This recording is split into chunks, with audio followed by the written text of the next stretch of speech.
Om Namo Bhagavate Vasudevaya.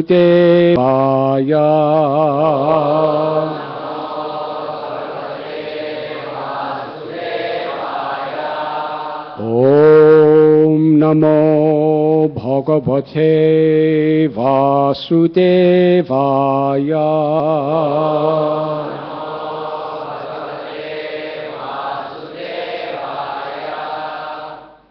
Tasmad Bhadre Swatanayan Maya Vyapadithan Api Manusocha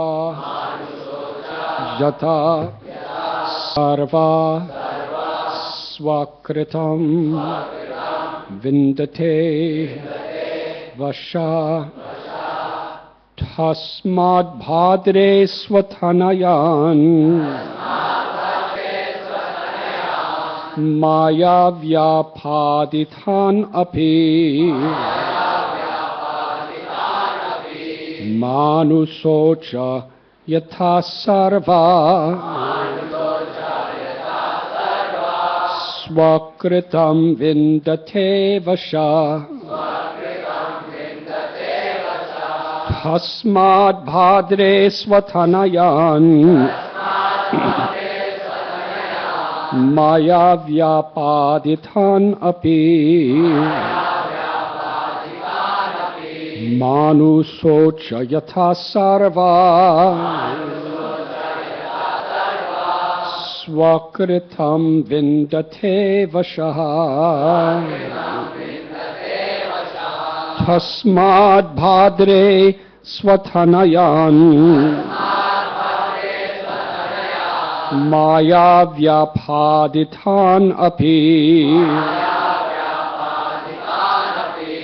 Manusocha Yatha Sarva Swakritam Vindate Vashaha.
Ladies.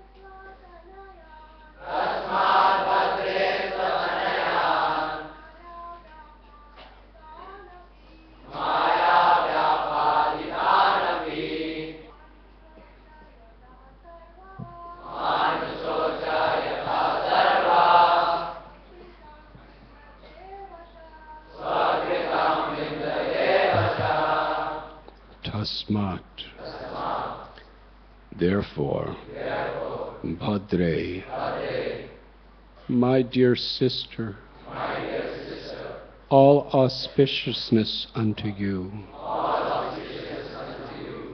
Swatanayan, for your own sons, Maya, by me, Vyapaditan, unfortunately killed, Api, although, Ma anusocha,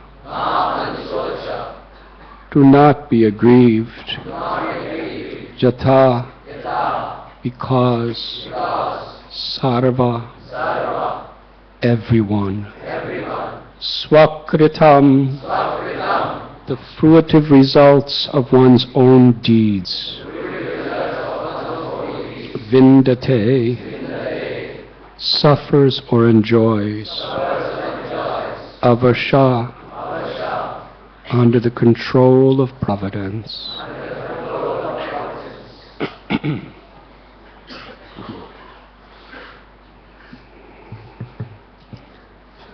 My dear sister Devaki, all good fortune unto you.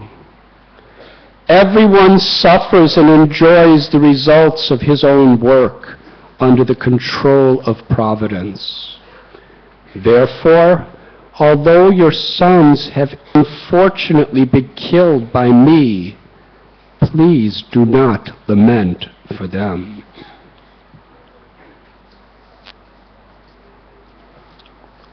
Purport by His Divine Grace, A.C. Bhaktivedanta Swami Prabhupada. As stated in Brahma Samhita 554, Yas Twindra Gopa Matavendra Mahosva Karma Bandhana Rupa Palabhajana Matanoti Karmani Nirdahati Kintu Cha Bhakti Bhajam Govindamadi Purusham Tamaham Bhajami. Everyone, beginning from the small insect known as Indragopa up to Indra, the king of the heavenly planets, is obliged to undergo the results of his fruitive activities. We may superficially see that one is suffering or enjoying because of some external causes, but the real cause is one's own fruitive activities. Even when someone kills someone else, it is to be understood that the person who was killed met the fruitive results of his own work, and that the man who killed him acted as the agent of material nature. Thus Kamsa begged Devaki's pardon by analyzing the matter deeply. He was not the cause of the death of Devaki's son. Rather, this was their own destiny. Under the circumstances, Devaki should excuse Kamsa and forget his past deeds without lamentation. Kamsa admitted his own fault, but whatever he had done was under the control of providence. Kamsa might have been the immediate cause for the death of Devaki's son, but the remote cause was their past deeds. This was an actual fact.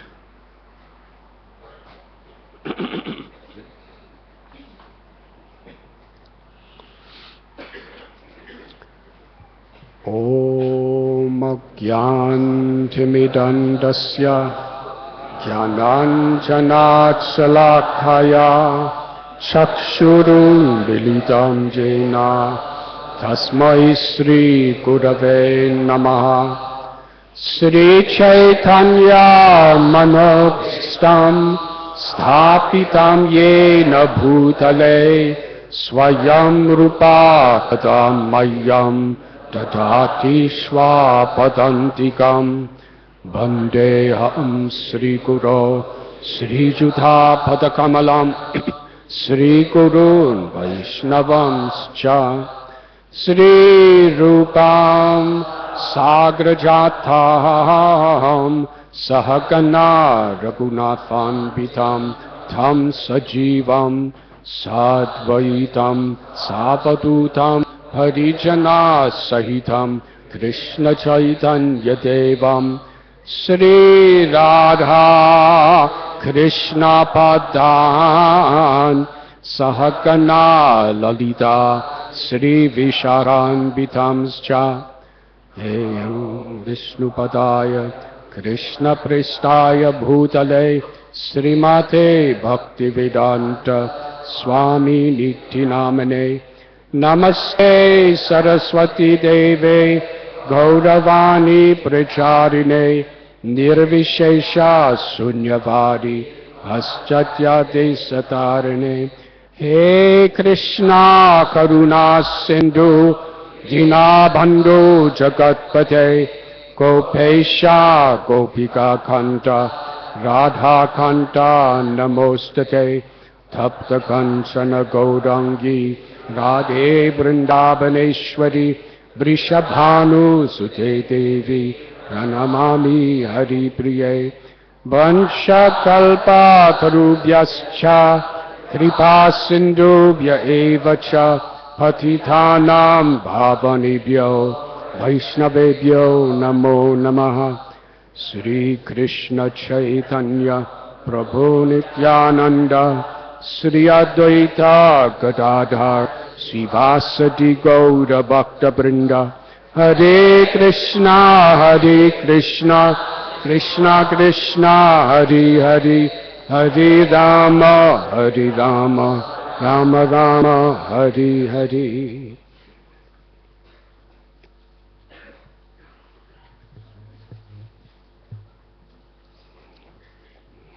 With much gratitude, we welcome His Holiness Jayadvaita Swami Maharaj to Radha. Much louder, please.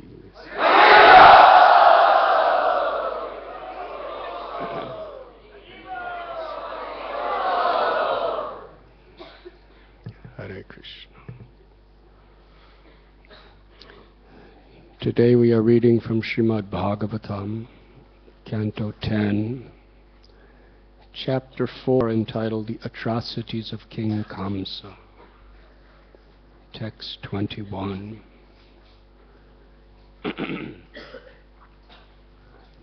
This verse, like so many, the Srimad Bhagavatam, has many layers of perceptions to learn from. Srimad Bhagavatam is the literary incarnation of Krishna. When Krishna left this world, He descended in the form of the Srimad Bhagavatam to give light in the darkness of this age of Kali. And as in Krishna's Leela, He could perform so many purposes through any particular action or word. Similarly, the verses of Srimad Bhagavatam can enlighten, illuminate our hearts on so many different levels of truth if we are receptive to hear. Parikshit Maharaj, he was the example of how to hear Srimad Bhagavatam. Not for the purpose of getting some pious credits, not for the purpose of socially being seen as attending the class. He was coming to Shukadev Goswami with a sense of the deepest urgency. He was starving for this knowledge. We cannot digest food without hunger. And similarly, according to how we are very eager, according to how we see that this knowledge is essential to our life, we cannot really digest it and understand it. Parikshit Maharaj was cursed to die in 7 days. He was holding on to every single syllable of every word with the desire to learn, with the desire to connect to Krishna.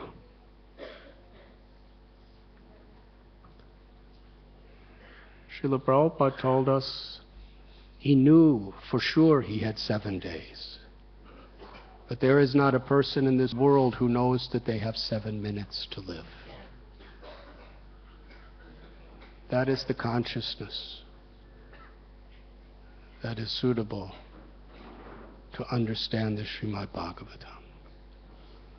Because real understanding is not simply intellectual. Jnana Vijnana Triptatma. The real joy of hearing is when there is realization. Realization does not come by our intellectual capacity or by our pious activities, even by our austerities. Realization only comes by the grace of Krishna.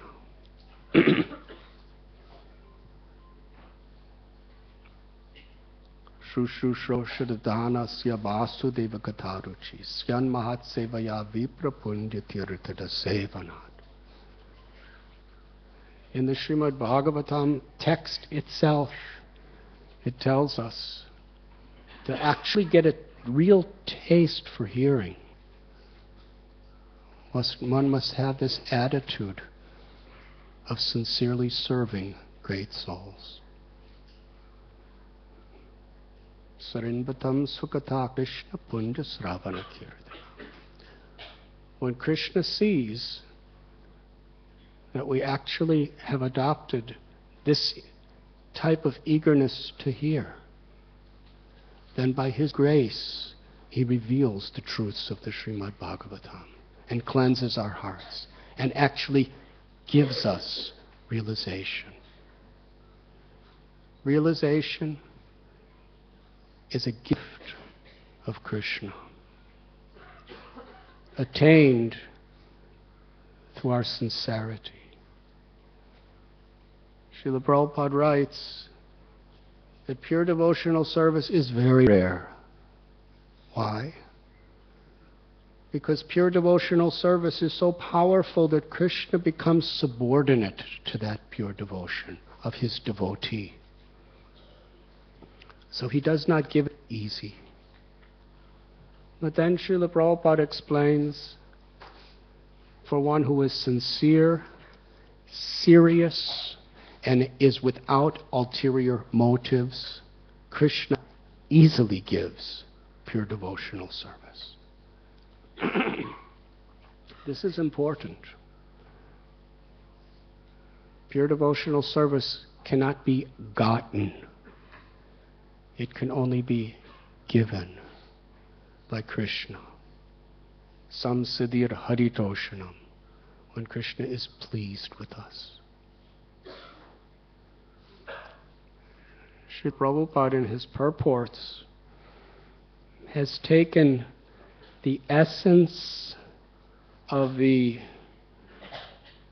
realizations of all the great acharyas in history, of the various Vaishnava sampradayas, along with his own ecstatic love, and has given us the Bhaktivedanta purports accordingly.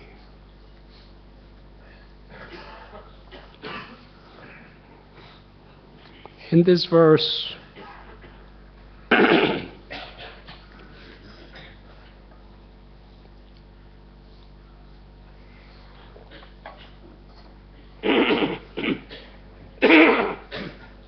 we find an extraordinary setting.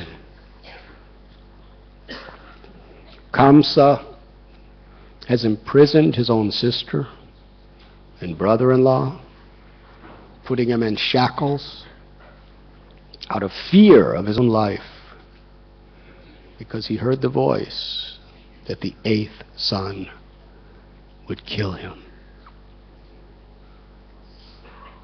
So much attached to his own enjoyment, proprietorship, and control in this world,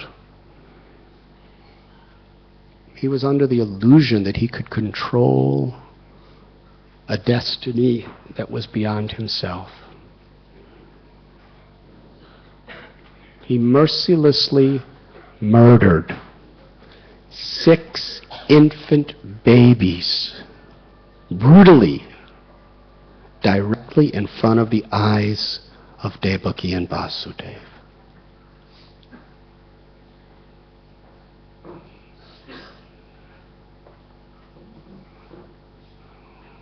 We know when a loving and caring mother and father carry a child, the mother carries the child in the womb for so many months. They're so eager. It's perhaps the ultimate happiness on a material level for family life when that baby is actually born. The mother is thrilled to see this infant child. And naturally, emotionally, biologically, there's just intense affection for that child. The first glance at the child that has been given to you.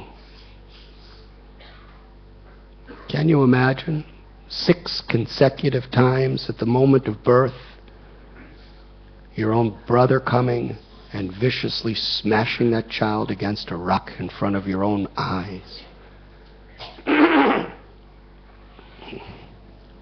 Kamsa was not thinking about Devaki's feelings, the baby's feelings. He was not even thinking of his own karma. He was only thinking about his own egoistic desire to control and enjoy this world. Absolutely blind. This is the nature of material desires. It can infatuate us and blind us so we totally blinded from our own self-interest. After keeping them in a prison, chained for so many years, and killing their children, Krishna was born at midnight. We know the story. And he informed Vasudeva to exchange him with the daughter of Yashoda. Vasudeva brought back Yogamaya. She was in the form of a very tiny, newborn infant baby girl.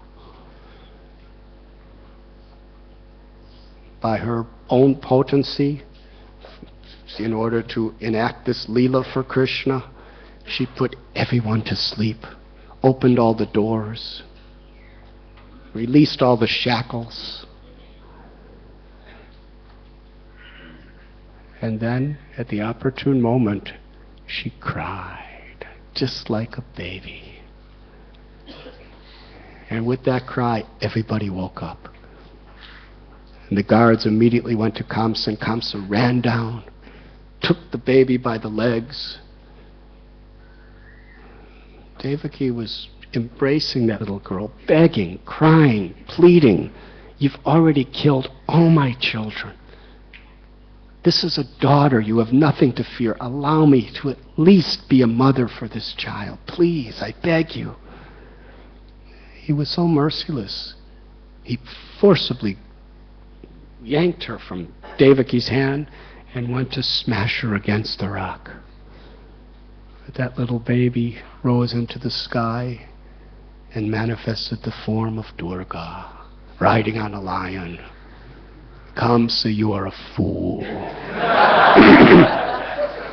The child that is meant to kill you has already been born and is somewhere else.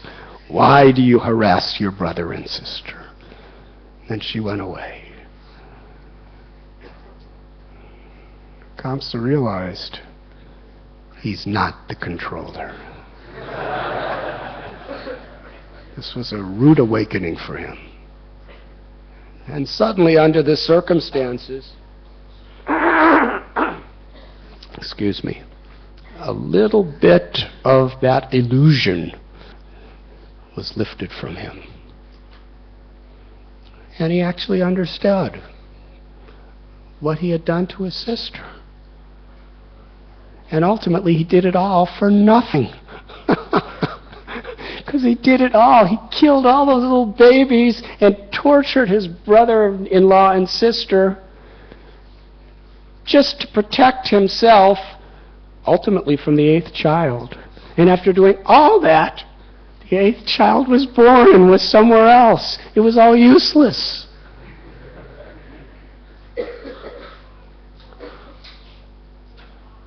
He was humbled a little. And he bowed down to Devaki and Vasudeva and begged forgiveness. Kind of. This is how he's begging forgiveness in this particular verse. He's preaching excellent philosophy. What he's saying is Vedic philosophy, the laws of karma. Interestingly, some of the greatest asuras were also the greatest philosophers. From an intellectual perspective, there's a whole chapter in Srimad Bhagavatam, practically, of Hiranyakashipu speaking super excellent, precise philosophy to his relatives after Hiranyaksha was killed. He was a yogi, he was a philosopher, but unfortunately, he had miserably bad character. And Ravana was also a pandit. He performed tremendous austerities.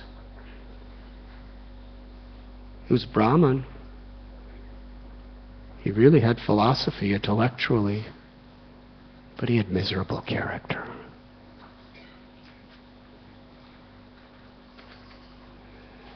There was a conversation between His Divine Grace Srila Prabhupada and a particular lady who was working on her PhD. I believe she was from Australia. And she was asking Srila Prabhupada questions.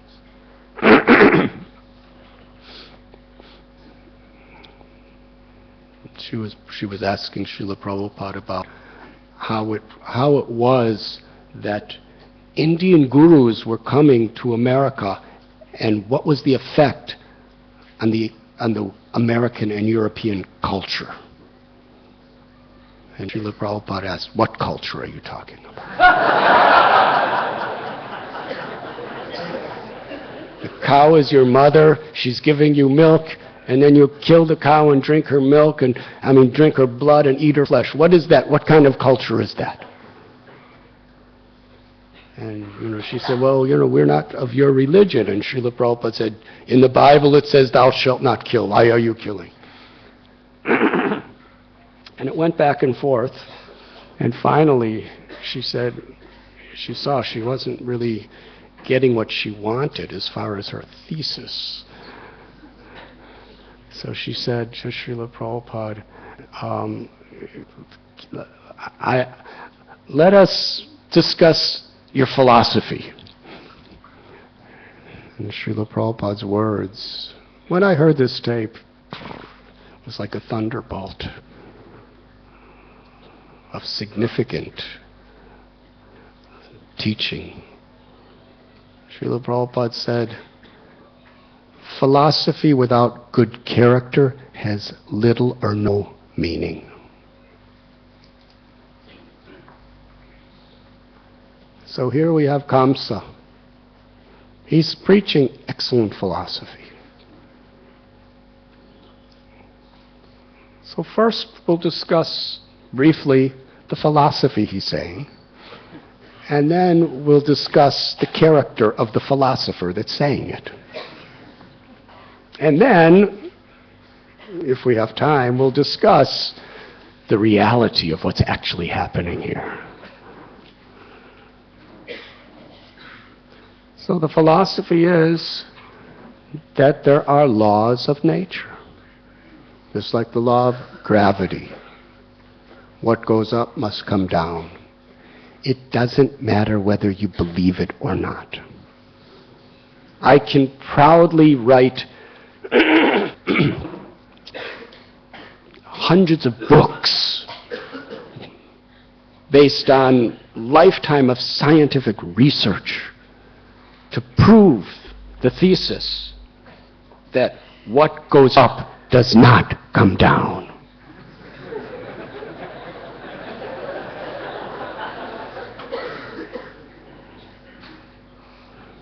But even after all these books, this is what happens.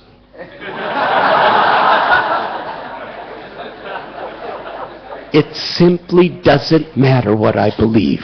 Laws are laws. The law of gravity is a law of nature.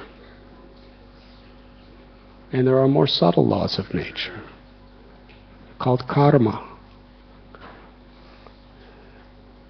That for every action there's an equal corresponding reaction. In the Bible, as ye sow, so shall ye reap. What goes around comes around. This is a law. It doesn't matter what we believe. Srila Prabhupada said, whether you believe fire burns or not, when you put your hand in fire, it will burn. Whether you understand it or not. Whether the chief fire marshal puts his hand in fire or a newborn baby puts his hand in fire, it's going to have the same effect. Because that's the law of nature. The lower species of life are living out their karma. They do not produce karma because they do not have the development of free will. But the human being has been blessed with free will. Oftentimes the soul must evolve through 8,400,000 species to reach the human birth, which is the crescendo of creation. Because we are given this free will to choose.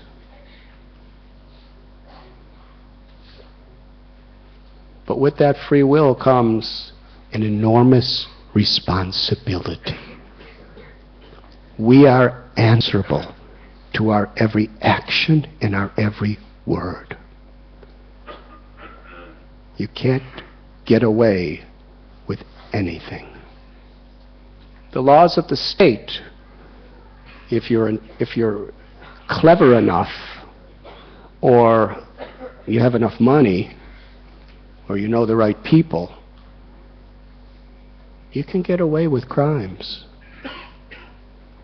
But laws of nature, there's no escape. Paramatma, the Lord within the heart, sees every action, hears every word. And the devatas, who are responsible for how this material creation is existing, they have their network where they know everything. And Maya Devi herself is all-powerful. She's the expansion of Krishna. Therefore, we cannot get away with anything. Both our spiritual advancement as well as our material karmic situation is dependent upon what Krishna sees, not what people with mortal eyes see. It's scary and it's wonderful. Scary for Kamsa because he was addicted to so many sinful acts. Why didn't he apply this philosophy to himself? That we'll get to in a few minutes. But the laws of karma are for everyone who is conditioned within this material existence.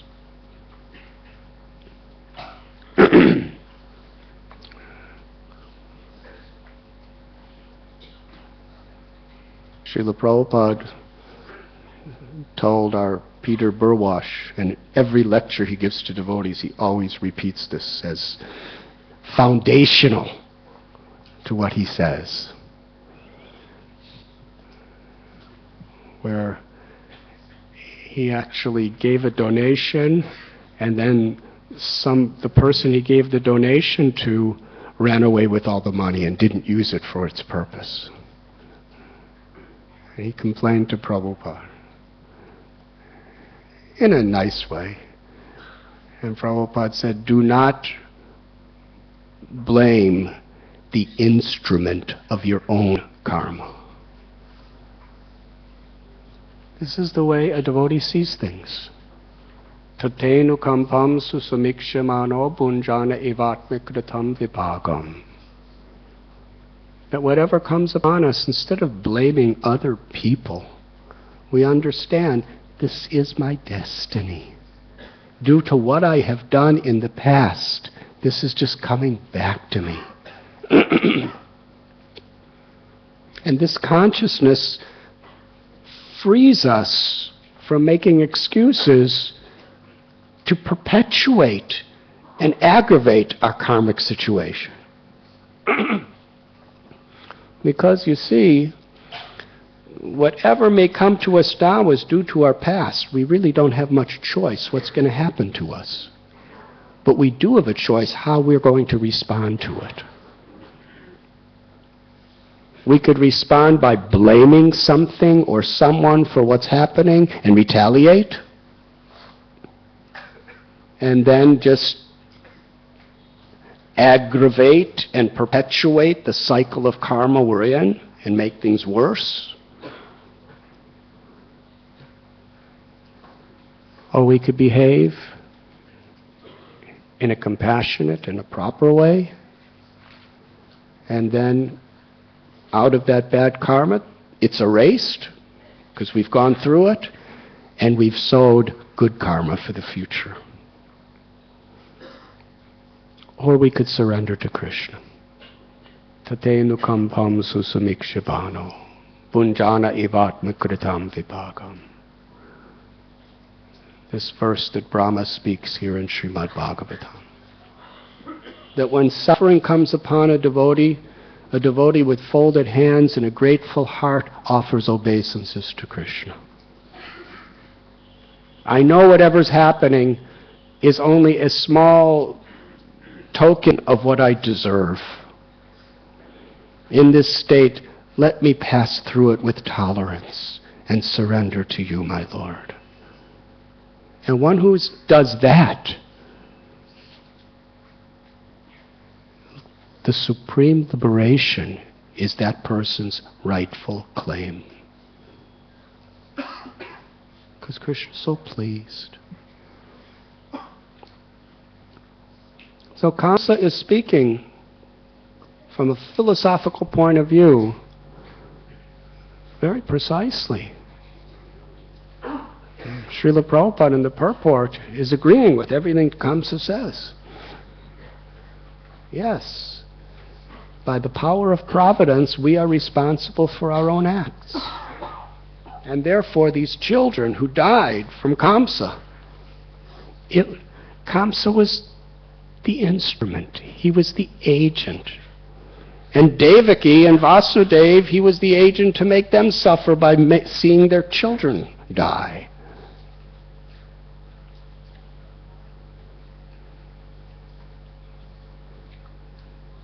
So Kamsa is saying, don't be mad at me. Don't lament. It's my fault. But on a higher level, it's not really my fault. It's their fault.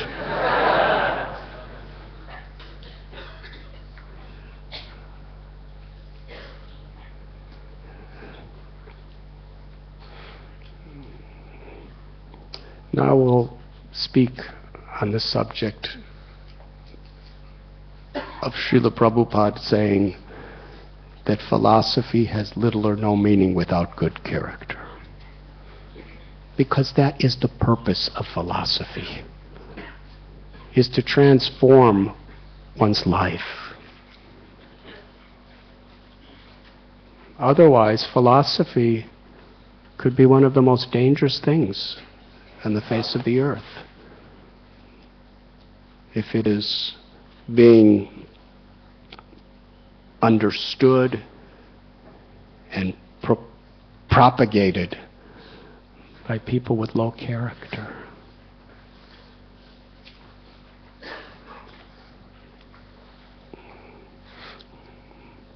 Because according to the laws of karma,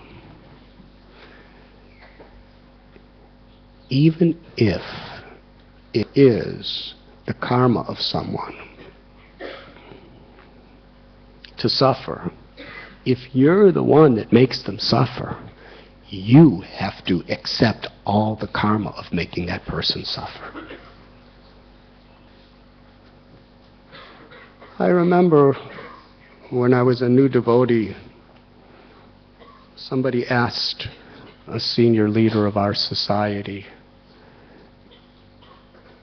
is it that, all this cow slaughter in the West, is it the karma of these cows to be slaughtered? And if it is, what's the use of protecting cows? Because they're going to die anyway. And I remember that devotee,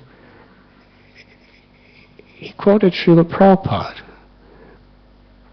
He said, what the karma of these living entities are may be something that you don't understand. But one thing you can understand. If you have any participation on any level of the killing of that cow, you are fully responsible with all the karma to suffer. The living entity in the cow's body, you may not understand fully, but this you can understand completely. You are responsible.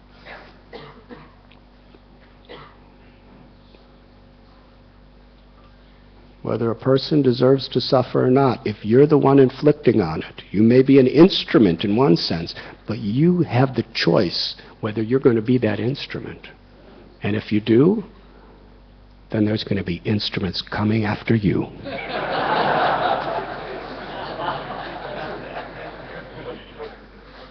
Because you have full responsibility.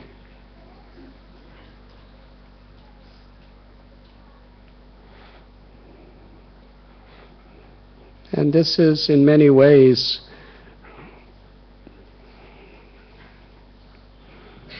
what turns people away from religion or spiritual life.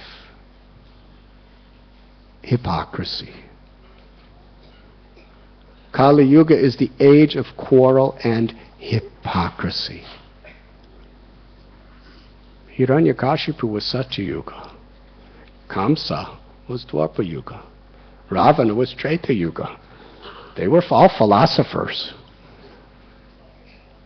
And probably better intellectual philosophers than anyone today. Kamsa had all those heads, and they were all filled with philosophy.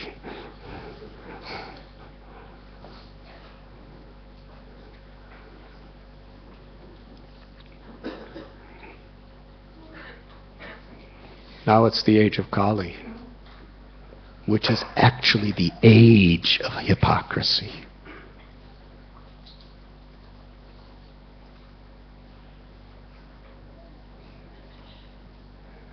So many people in the West were brought up in homes with religions, but they just saw so much hypocrisy. And they saw so much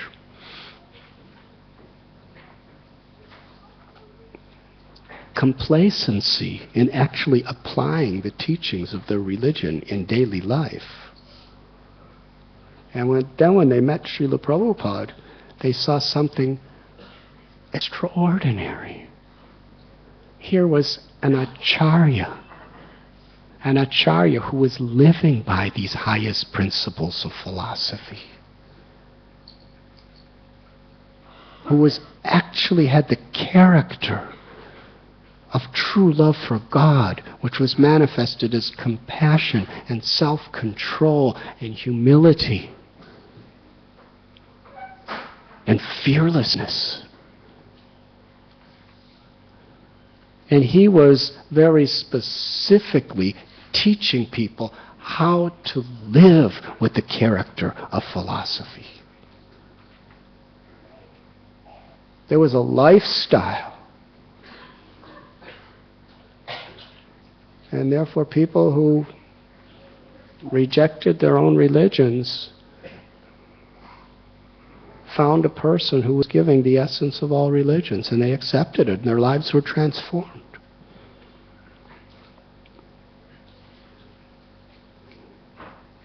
It's most important.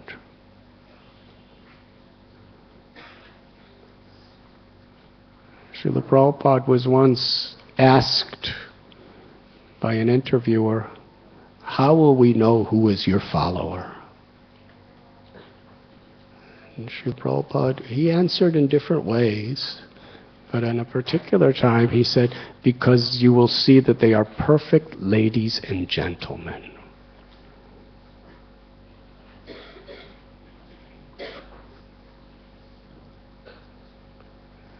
The word of a great the name of a great devotee is Narottam, which means the ultimate perfect human being. Srimad Bhagavatam explains that from the mode of goodness, one can transcend to the spiritual state of life. Srila Prabhupada tells that there are 18 Puranas, 6 for those in the mode of ignorance, to raise them to the mode of passion, 6 for those in the mode of passion to raise them to the mode of goodness, and 6 in the mode of goodness to raise them to the transcendental plane.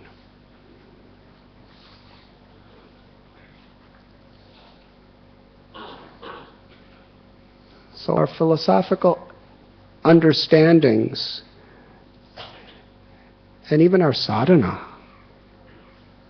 is like the airplane to take us to Vaikuntha. The mode of goodness is like the runway to get that airplane off the ground. No illicit sex, no intoxication, no gambling, and no meeting in and of themselves are not transcendental. They're simply in the mode of goodness. Because there are atheists who don't eat meat, who don't have illicit sex, who don't take intoxication, and who don't gamble. So by following those 4 regulative principles, it's not that they're making great spiritual advancement. They're living to some extent in the mode of goodness. But when we live by those 4 principles, and we're stable on that goodness form, then when we chant the holy names of Krishna and render devotional service and hear Srimad Bhagavatam, we just take off to the spiritual world.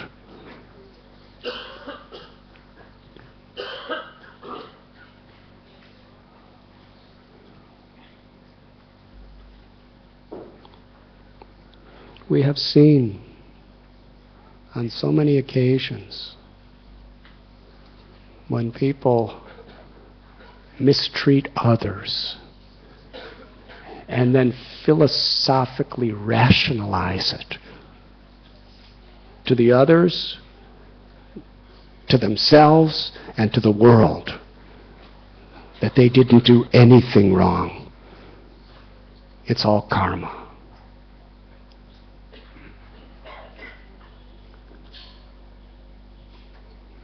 To misuse good philosophy with bad character is not only immensely destructive to our own spiritual lives,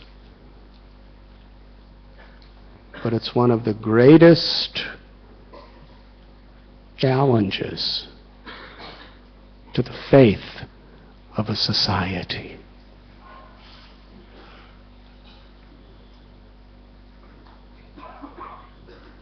It's natural that people simply don't even believe in the philosophy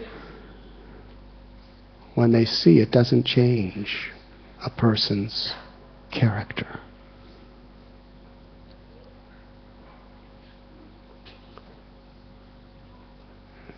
Srila Prabhupada writes that the purpose of all of his temples was to bring people to the blessing of associating with devotees. It means to see that we live by our philosophy. Then people not only believe and have faith in the philosophy, but they're induced to practice it because they see its result.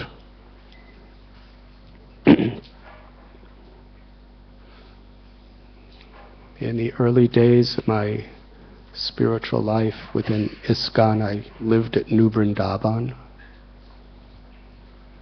And it was very interesting, because when I was there, Srila Prabhupada came 3 times, and I came to practically every one of his classes and every one of his darshans and his conversations.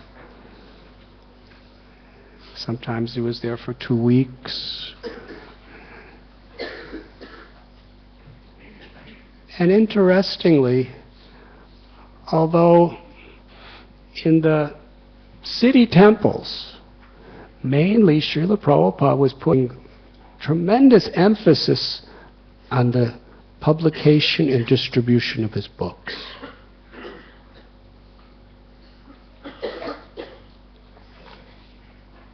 We have seen so many letters, we've heard so many tapes, we've seen so many quotes.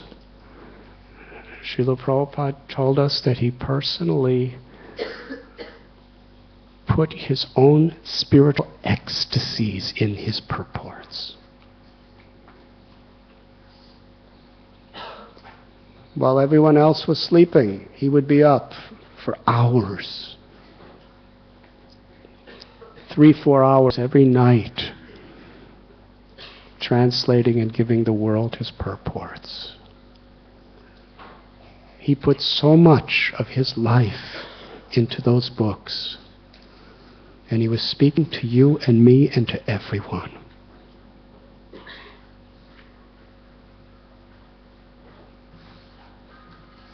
And I remember when I was in New York in 1972, after coming from India,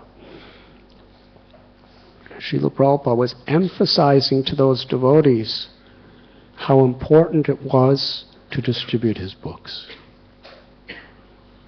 But then he said, but they are not only to be distributed, they are to be read.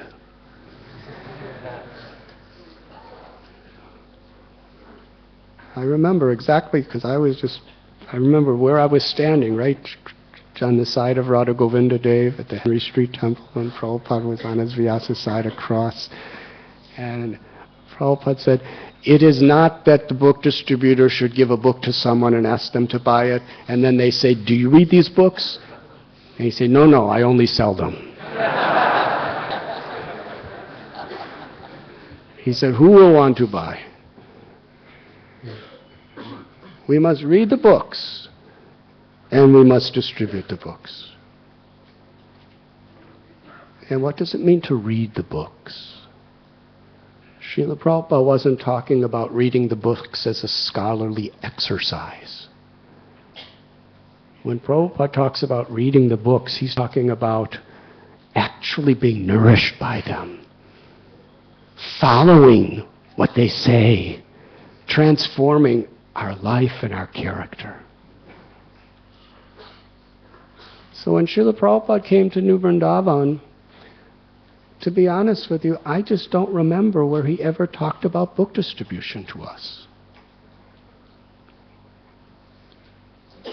He talked about protecting the cows and agriculture. And especially he talked about spiritual society and making it into a place of pilgrimage where people could come and see a spiritual society. He said, we distribute our books, but then people read their books. He said they require a place to see where the teachings of these books are actually being followed. A society of Krishna consciousness. He said this is the purpose of New Vrindavan and these communities where they come and they actually see what a society is like when they're living by the books. That combination is irresistible, and it's very powerful.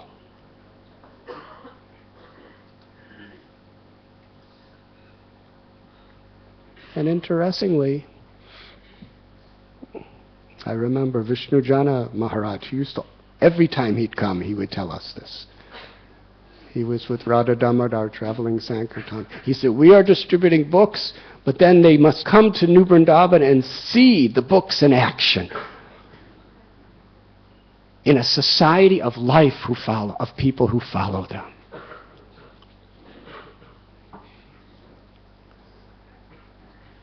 And actually,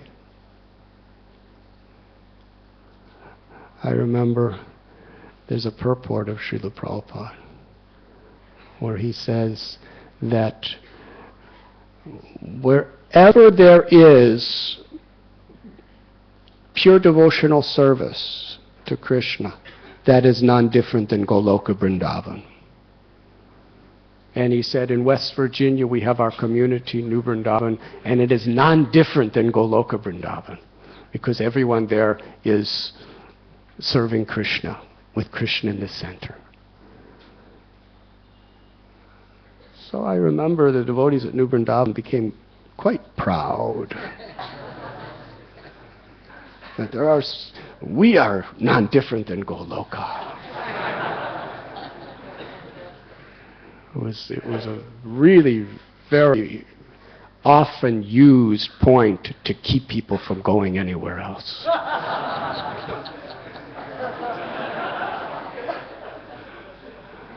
But then I saw a purport where Srila Prabhupada explains, actually it's in the same purport, it's just a little later, where he says, all of my temples are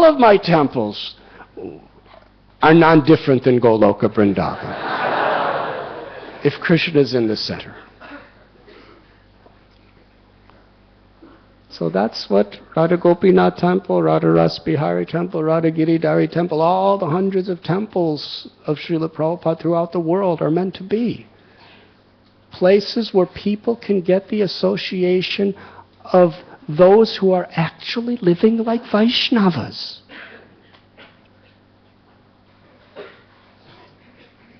Not like Kamsas with tilak.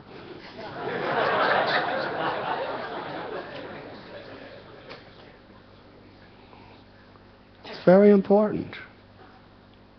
What is a Vaishnav? The Srimad Bhagavatam teaches Vaishnav behavior. The postgraduate study of Srimad Bhagavatam is Sri Chaitanya Charitamrita, where we see the interactions and love between Vaishnavas. There is no false ego.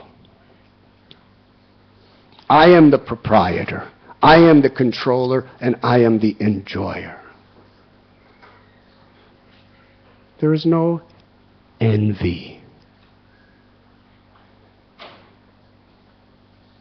where someone has more or does more, and we want to tear them down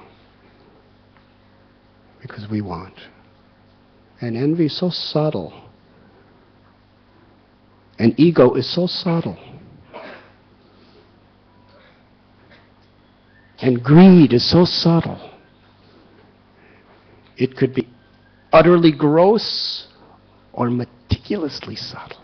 So subtle that we can take our philosophy to justify it. We could take the pure philosophy of Sri Chaitanya Mahaprabhu and Srimad Bhagavatam and use it as a weapon to serve the interests of our ego, our envy, our greed, our lust, our illusion, our anger.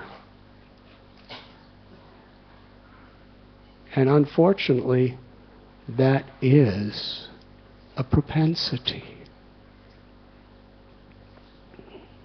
The ahankar, the false ego, wants to be in a very elevated position. Doesn't want to admit faults. Therefore, the false ego can take the philosophy that is meant to destroy the false ego and use it to defend, like a weapon, the false ego. Birth after birth after birth after birth and after birth.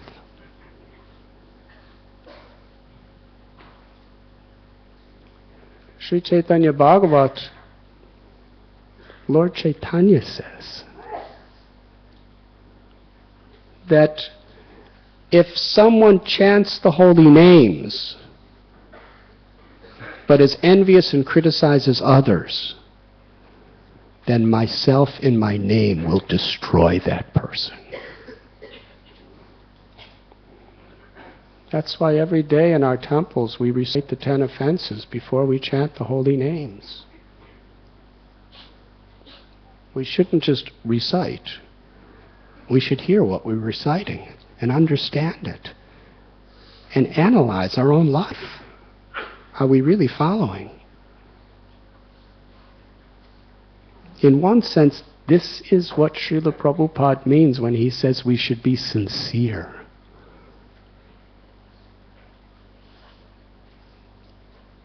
You have to be kind of humble. You have to be quite humble to actually be sincere.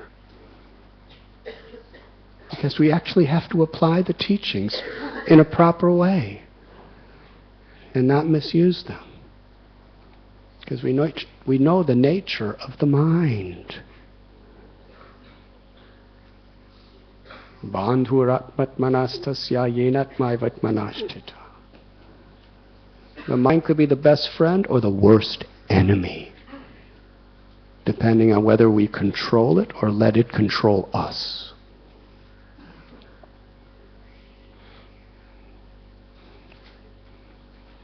And that uncontrolled mind will use anything, including our philosophy, to justify. We twist it, we modify it as the highest, and we believe or exclaim that it's the highest truth.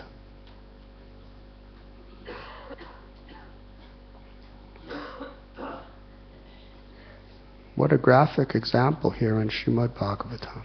And it's there. Kamsa speaking perfect Vedic philosophy. To justify the atrocious acts that he had done and take the blame away from himself.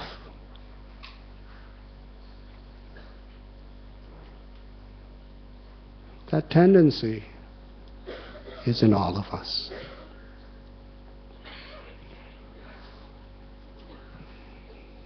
To actually understand the philosophy means transformation of our lives, our words, our actions, our interactions with other people. And that is what is critical. Because at the time of death,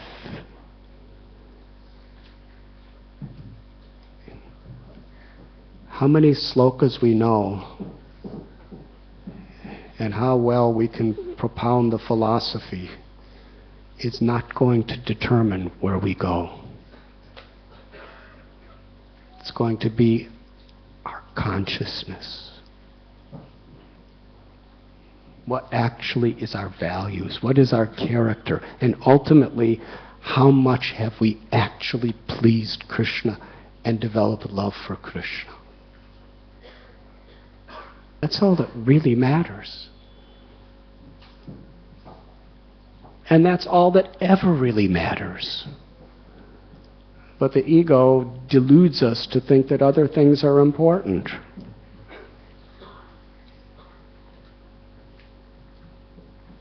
That's all that matters.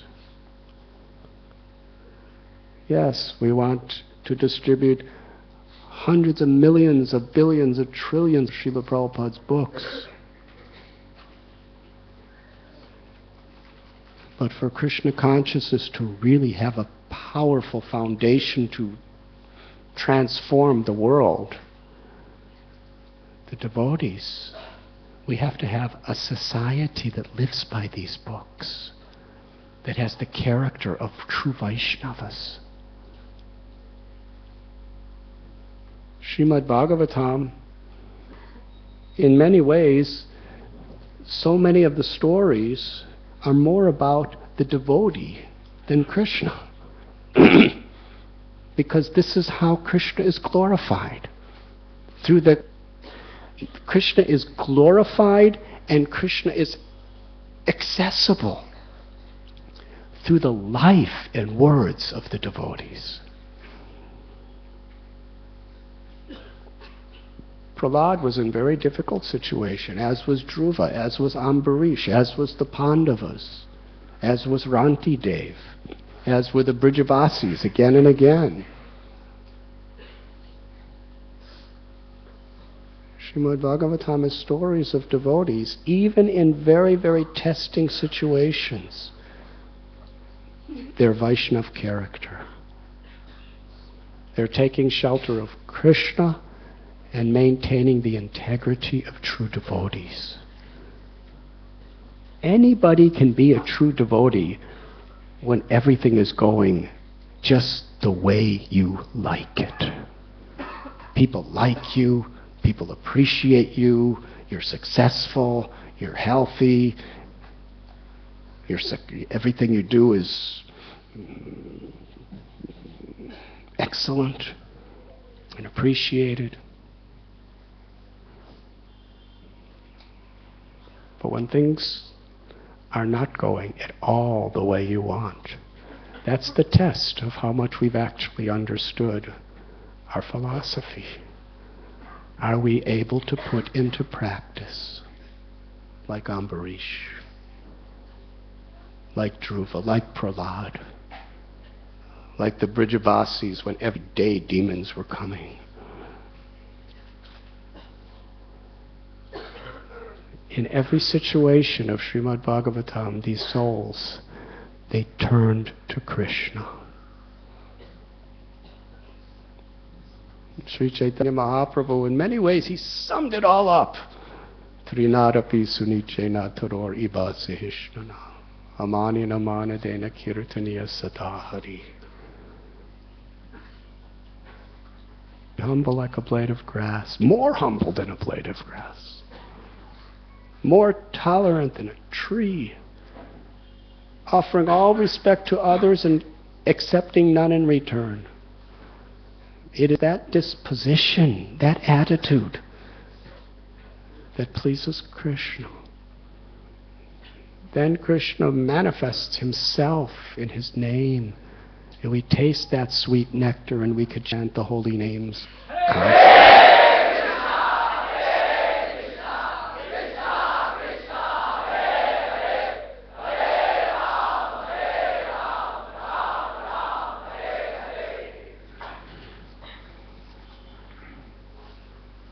Of course, from another level, Kamsa was not simply an instrument of karma. He was a puppet in the hands of Krishna.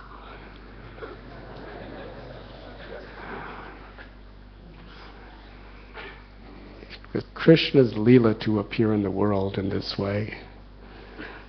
It was his will, and Krishna orchestrated it, and he chose just the right people to play the right parts.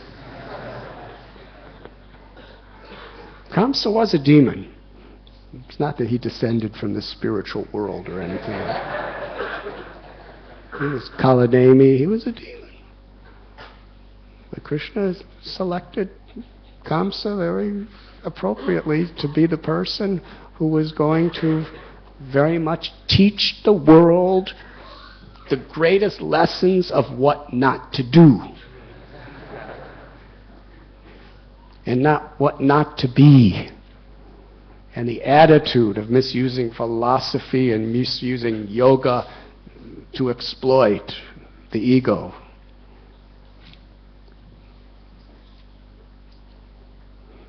But ultimately it was Krishna's pastime. Srimad Bhagavatam. Indra's a great devotee, but somehow or other Krishna really likes to utilize him to teach the world what not to do. But still, we read in Brihad Bhagavatamrita, which is given to us by our beloved dear godbrother Gopi Puranadana Prabhu, His Holiness Jayadvaita Swami Maharaj. Srila Prabhupada wanted this book, Brihad Bhagavatamrita, which is like a summary of Srimad Bhagavatam by Srila Sanatana Goswami. Prabhupada wanted it for his devotees and for the world. These devotees worked years to in such a pure, faithful way to Srila Prabhupada's methodology and his spirit to bring that book to us. And for that, to our beloved godbrother Gopi Puranadana Prabhu and all of his character. He's a person who was a profound scholar of Sanskrit, a person who very much mastered our philosophy and other philosophies as well, because he studied the different commentaries. But what was his character? So many people who learned Sanskrit under Srila Prabhupada became quite proud. Janmaishwarya Shruti Shubir Edamanam Dapuman. Kunti says there are 4 prominent disqualifications to become Krishna conscious. A lot of beauty, wealth, high birth, and knowledge. Because the tendency is they make us proud. And in that proud state, we can't actually feelingly cry out Krishna's names, or really be in the spirit of a servant of the servant of the servant. So yes, there were some people who became very, not very, but they became quite adept at Sanskrit. And they could go beyond to read all sorts of other literatures. And they become proud. And due to that pride, they thought they were better than others who didn't know the Sanskrit. And as soon as you start thinking that way about devotees, I'm better than the other devotees because of what I know or what I can do, then Krishna becomes displeased and he withdraws his mercy, and then you could even start thinking, I know better than my guru, I know better than Prabhupada. So most all of them fell away because of that false ego. But here was Gopi Paranadhana Prabhu, who consistently studied and learned and had a deeper understanding eventually than all the others. But always humble, always faithful, always loyal, always grateful. He understood that whatever I am and whatever I know is by Prabhupada's mercy. And therefore, in every purport, in every tika or commentary of every acharya, from the core of his heart, Krishna was revealing the greatness of Srila Prabhupada's presentation and the enthusiasm to share Srila Prabhupada's mercy with the world.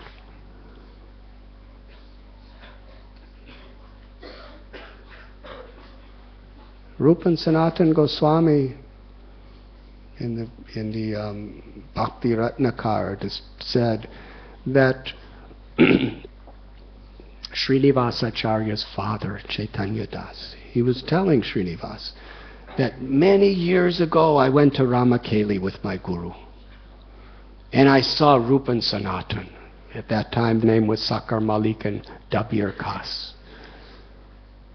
They were in an assembly of the greatest scholars of the land.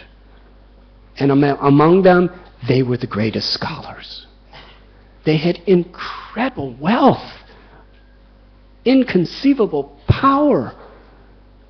They were beautiful, like Cupid. They looked like Indra in a court. And yet, they offered all honor and respect and humble service to everyone. This combination of having opulences and being humble. Aishwaryasya samagrasya viryasya yashashashriya jnana vairagyayashchaiva. Bhagavan is one who possesses 6 opulences: beauty, knowledge, wealth, strength, fame, and detachment. Ultimately, detachment means detachment from the false ego. Every other detachment is only for the purpose of detaching ourselves from the false ego. If we're proud, all our other so-called renunciation has missed its purpose. Because at the time of death, Krishna's not really concerned with how many cars you have or whether you sleep under a tree. Krishna's concerned with how you've actually humbled yourself to cry out His holy name and to love Him and to serve Him. So the 6 Goswamis, particularly Rupa and Sanatana, Raghunath, they had everything material. But still they were humble like blades of grass. That combination is so irresistible and attractive.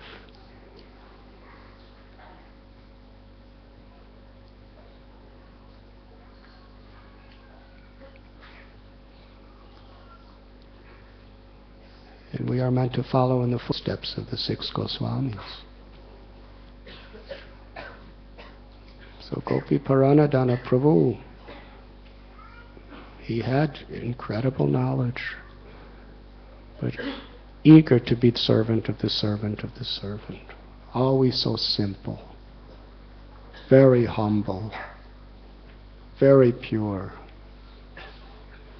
not inclined to finding faults with others, non-envious.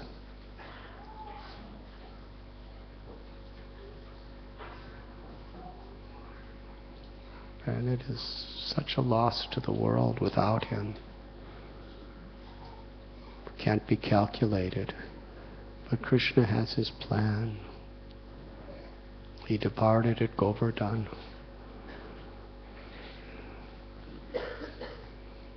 Srila Prabhupada took him where ultimately he wants him. So we have these living examples. And we need these living examples in order to really go deeply into imbibing the spirit of our philosophy.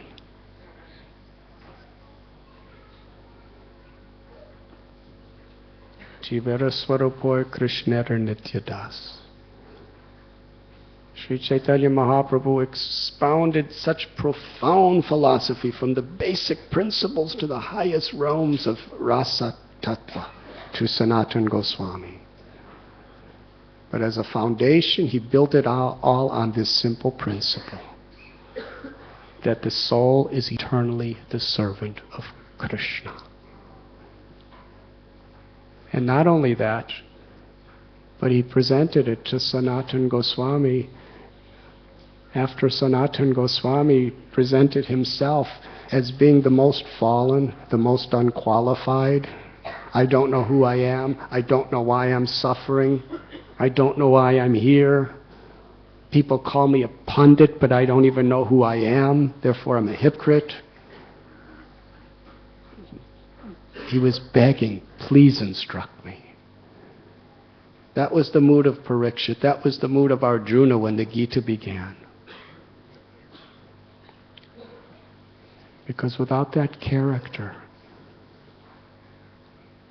we can't really understand philosophy. We could memorize.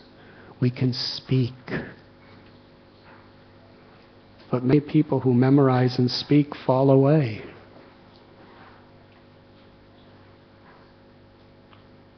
Along with distributing our books and doing Harinam Sankirtan and all of our preaching, we should understand that the foundational basis is practice, taking responsibility, creating a society of devotees. Not a society of people who just say they're Krishna conscious, but a society who are actually interacting with each other, interacting with the world, and interacting with Krishna according to Srila Prabhupada's teachings.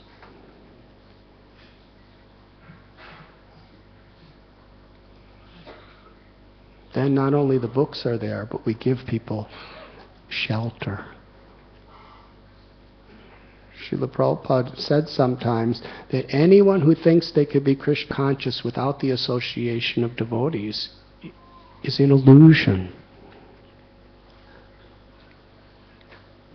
So we need that association. But we want to create an association that will uplift our faith and our enthusiasm and inspire us to go deeper into the qualities of Vaishnavism.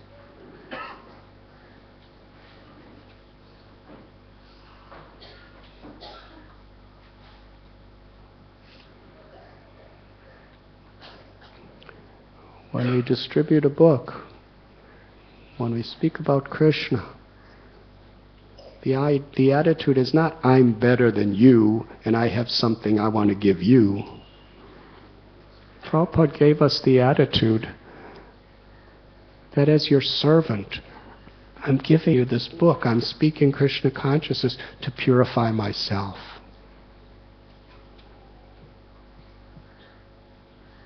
And to also be an instrument of Prabhupada's compassion to purify you. It's not about me. It's not about you. It's about Krishna. It's about Srila Prabhupada. We're simply meant to be instruments, recognizing and meditating on where the power is coming from. Otherwise, punar mushtaka bhava. Srila Prabhupada has made little mundane mouses into spiritual lions. But if we think it is about me, I am saving the world, then eventually again become a mouse. Srila Prabhupada prayed to be a puppet on the Jaladuta. Our prayer is to be the puppet of the puppet of the puppet. That's the safe position.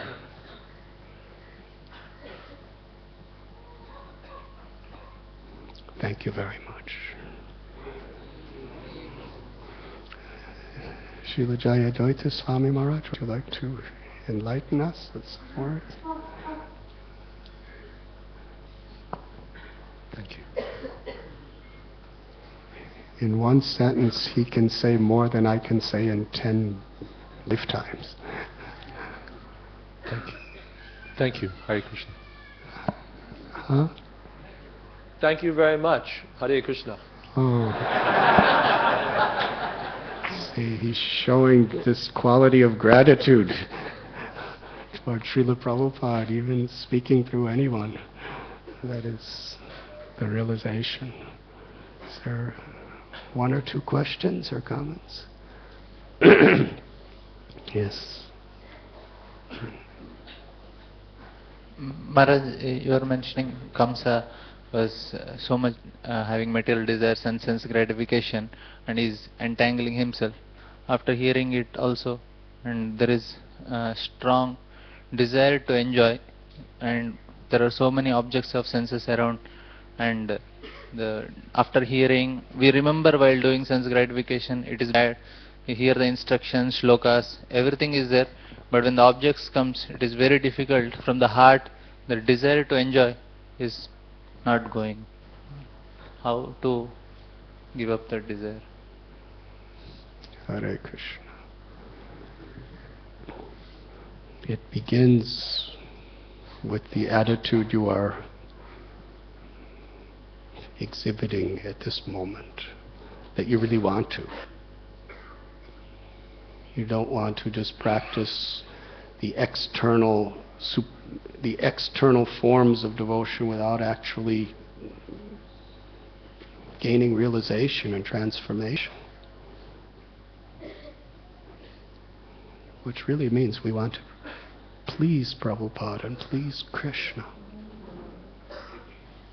So if we just practice the principles of devotional service, following these regulative principles, actually trying to understand and study Bhagavad Gita, Srimad Bhagavatam, Chaitanya Charitamrita,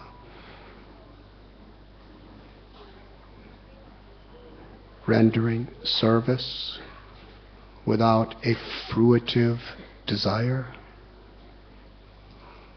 That means we render service na dhanam na janam na sundarim avitam bhajagadisha kamaye mama janmani janmanishwari bhavatad bhaktirohi taki tvai. We're not doing it to get nice partner for sex. We're not doing it for money or wealth. We're not doing it for prestige or fame or followers. We're not even doing it for liberation from suffering. We're doing it to serve Krishna. Now obviously the mind has so many desires. Let them come and go.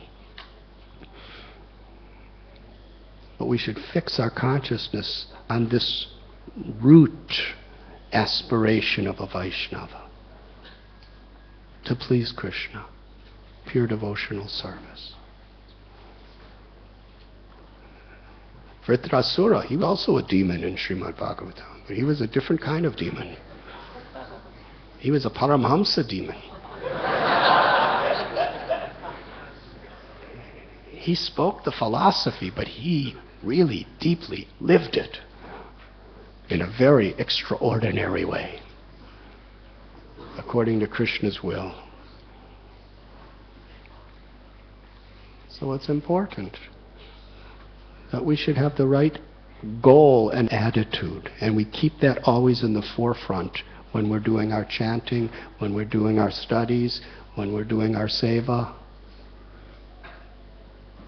Keep the goal in heart. That is sincerity.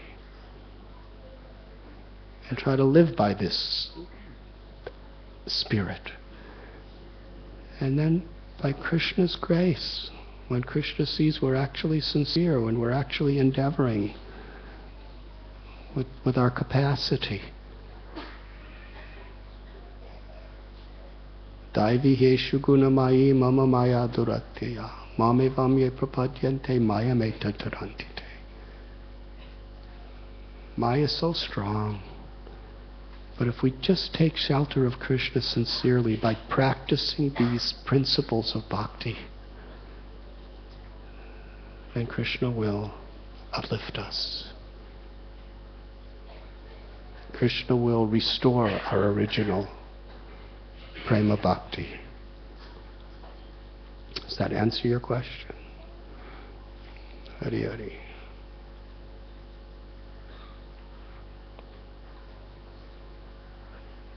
One more question, because I went over time.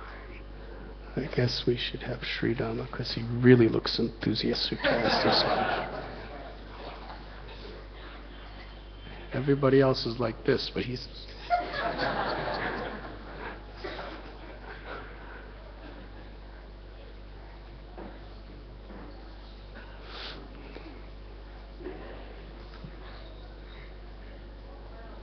Maharaj, thank you for your very amazing class, very characteristic class about character.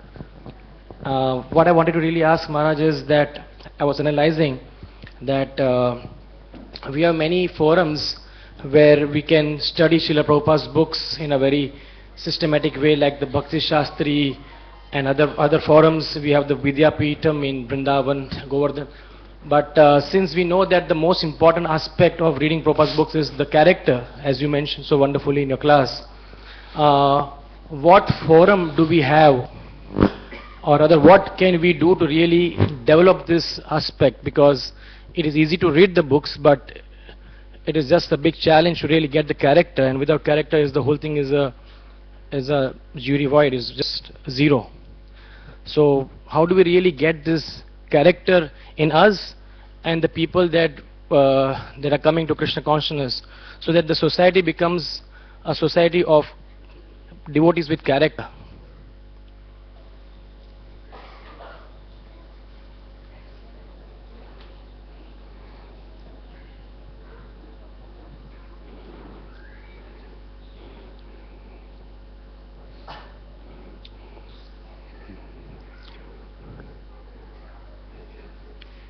By Srila Prabhupada's own design,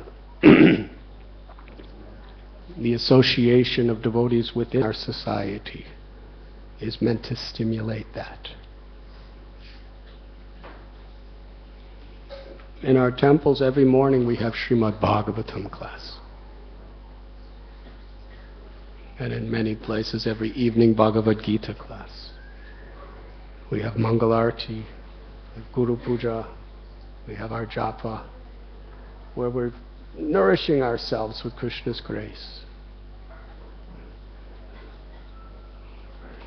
And through the day we have the association of devotees, where we're actually supposed to be helping each other to develop that character, helping each other to actually remember our philosophy and live by our philosophy. That's what real association is about. Real association of devotees is not about coming together with people with tilaks and dhotis and gossiping, talking about mundane subjects, or finding faults with others, or wasting time.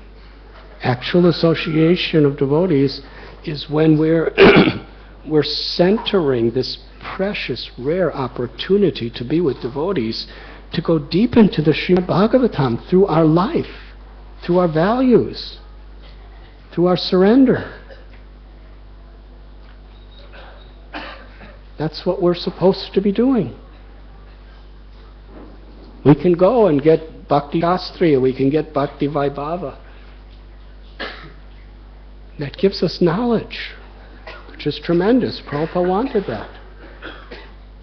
But it's going to be realized when we have a society of devotees who are really friends with each other. Friends of the soul. Helping each other to actually understand, realize, and live it. Helping each other to overcome our weaknesses and our illusions. That's a society of devotees, and nothing can replace that. And that can only happen when each and every one of us, whether we're new devotees or senior devotees, we make spiritual advancement, Prabhupada says, when we take responsibility. That doesn't only mean responsibility in the chores that we're giving in devotional service. That's part of it. But it means taking responsibility to actually help each other to become Vaishnavas. Help each other to go deeper into the philosophy. Help each other to always remember Krishna, never forget Krishna. Not like Kamsa. Kamsa always remembered Krishna, never forgot Krishna.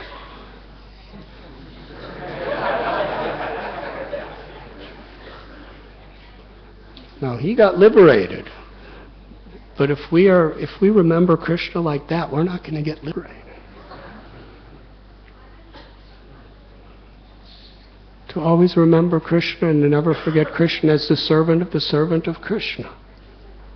Yes? So each and every one of us, to take responsibility to be Prabhupada's instrument to enlighten each other. Machchata madgata prana bodhyanta paras. Bhagavad Gita explains, my devotees gather together and discuss my topics. They're surrendered to me. So having these degrees is a wonderful facility. It helps us to become absorbed in Krishna. And it also helps us to philosophically understand and be able to discriminate within this world. But the realization is going to come when we take what we've heard and we're instruments of that knowledge that Srila Prabhupada has given us to enlighten and inspire each other. That is critical. It's not that we should be waiting for everyone else to do it. We don't make much advancement when we wait for everyone else to do it. It's easy to see where people are not doing it and criticize. Srila Prabhupada didn't take this very seriously when devotees criticized each other. Prabhupada would say, you do it. That's serious. Not criticizing others because they're not doing it, but you do it. You be it.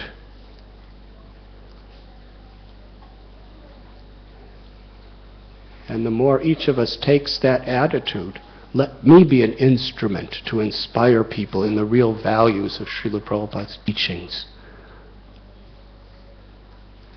then there's going to be a great society of real Krishna consciousness that can not only protect the devotees but could attract the world. His Holiness Jayadvaita Maharaj I think you might remember this, but I remember at one time I was told that Srila Prabhupada was with the leaders of his society, and he said, if the people in this room were actually following my teachings, we could make the world Krishna conscious in 18 days. I was told that just a few days after it happened by somebody who was in the room.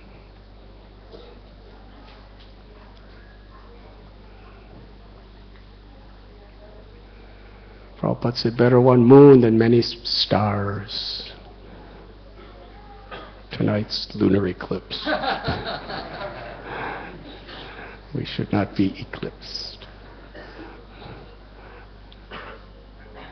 But Prabhupada wanted a whole sky full of moons.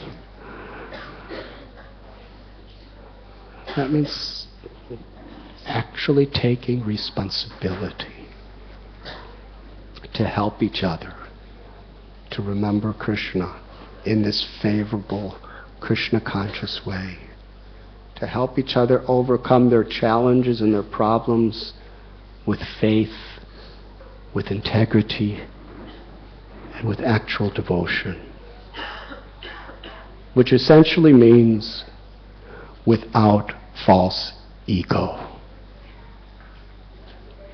That's the hardcore root of all our diseases, is the false ego. It causes lust, it causes envy, it causes anger and greed and illusion.